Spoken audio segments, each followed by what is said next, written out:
to my channel. This is Ken Simiyu. Subscribe, comment, and leave a comment so that we can have feedback from you guys. Kenya is burning, and for a few days Kenya has been in turmoil. The country is on fire, and one of the things that I have realized that this country, we have sunk too low, that we have forgotten the basic tenets of our constitution. Mr. President, I want to highlight 5 things that I feel are your enemies. 5 things that I think are your enemies.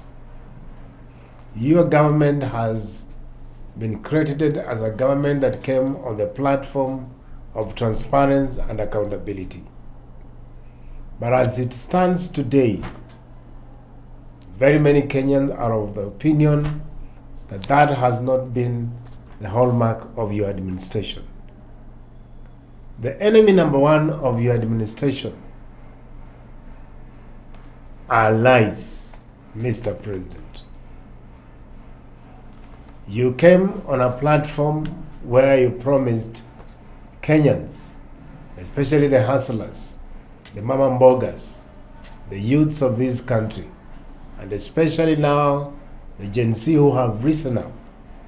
And these young men have a feeling, and Kenyans in general have a feeling, that your government has been built on the foundation of lies. You promised that your government will be made up of hustlers. When you constituted your cabinet, the billionaires and millionaires made it to your cabinet. And this made Kenyans, especially those who voted you in, especially the young men, the Gen Z who have now risen against your government, who are now demonstrating in the streets of Nairobi, in the streets of other counties, demanding that you come out clearly on the issues that are affecting this country. So your government has consistently lied to Kenyans. And this is the message that is clear from the youths who have been demonstrating in the streets. And Mr. President, unless you work out and ensure that this country is going to move forward, ensure that the promises that you give are the promises that you can keep, then Kenyans have no faith in your administration. Your members of parliament, the people who are really close around you, they have continued to lie to Kenyans. They have continued to lie to you, even when the Finance Bill 2024 became untenable to Kenyans. Even when it became increasingly clear that people were against the Finance Bill 2024. But the likes of the leader of majority, Ichuma, the likes of the leader of budget in government, Dini Njoro, the likes of Osoro, member of parliament, the likes of Kimani Kuria, the chair of finance, kept lying to you that the Finance Bill 2024 is a popular document. Today we have an uprising in the country, the fire that has been lit because people are dissatisfied with the lies from your administration. Another thing that I want to tell you, Mr. President, an enemy number 2, corruption has been the hallmark of your administration. Corruption has encountered this country. Since you came to power, there have been instances of corruption in your government, and people expected that a president with a lot of energy, with a lot of vigor, with a lot of promise for a Kenya that will be devoid of corruption. Yet, systematically we have seen corruption being entrenched in your government. We saw corruption on fertilizer subsidy.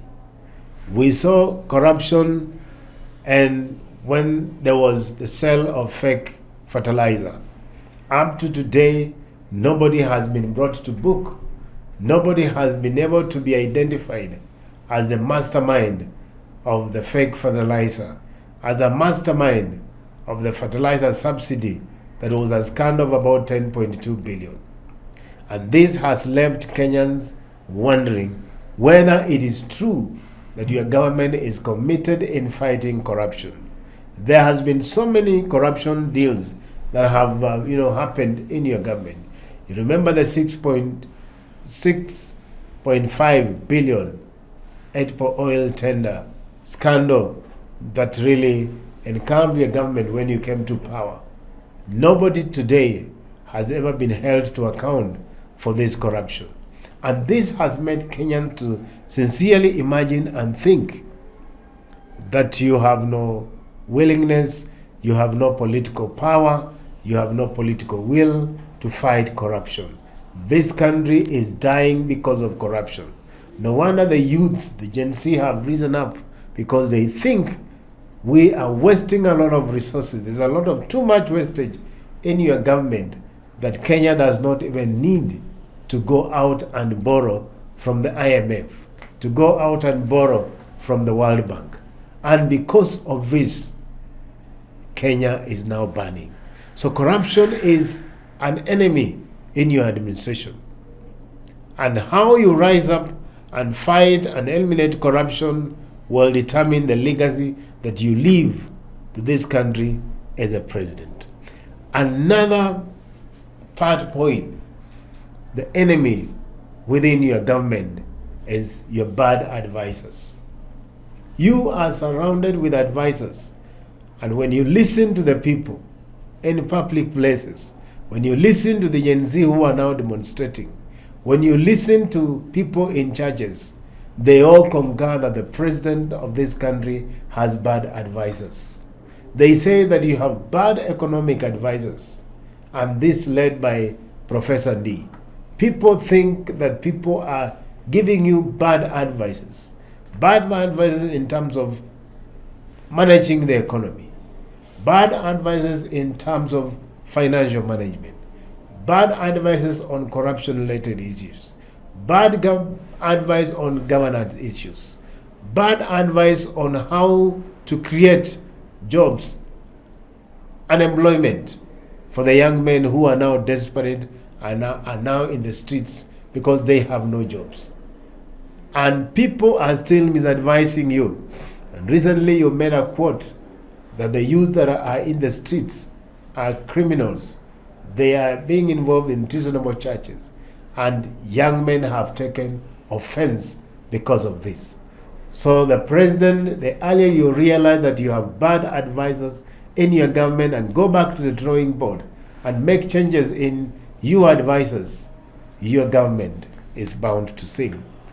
The fourth thing that I think is your enemy within your administration is the spirit of impunity that has been witnessed amongst your leaders, amongst your MPs, amongst your ministers. Take a point where people can go to public forums and they have no apologies to make. They are carrying millions and millions of money in Harambes. And they even dare challenge Kenyans who are going hungry, who are sleeping without food, who have not paid school fees for their kids, who have not even been treated because they cannot afford to be treated. Yet these guys are carrying millions of money, displaying of extravagance and opulence kind of lifestyle. And these are the people who are very close to you. Show me your friends and I will show you who you are. And Kenyans are not blind. The youths are not blind. No wonder they are now rising up and they are now demanding that, any government officer, any state officer who be involved in a lifestyle that does not match what they earn, then if you do not act, they are now taking up the law into their own hands. Remember some of your key people around you.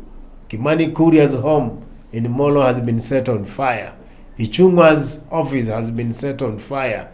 Very many members of parliament are now even scared to go to their homes because people feel that this kind of impunity is the one that is making this country to go to the dogs, and the youths and Kenyans are not prepared for this.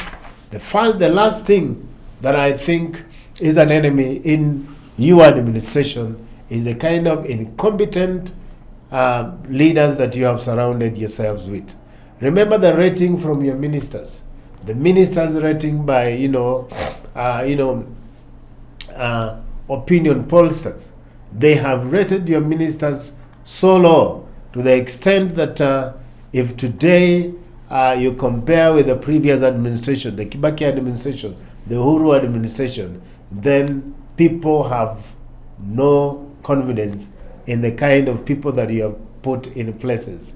And in mind is the agriculture minister, who has really, according to Kenyans, has performed dismally.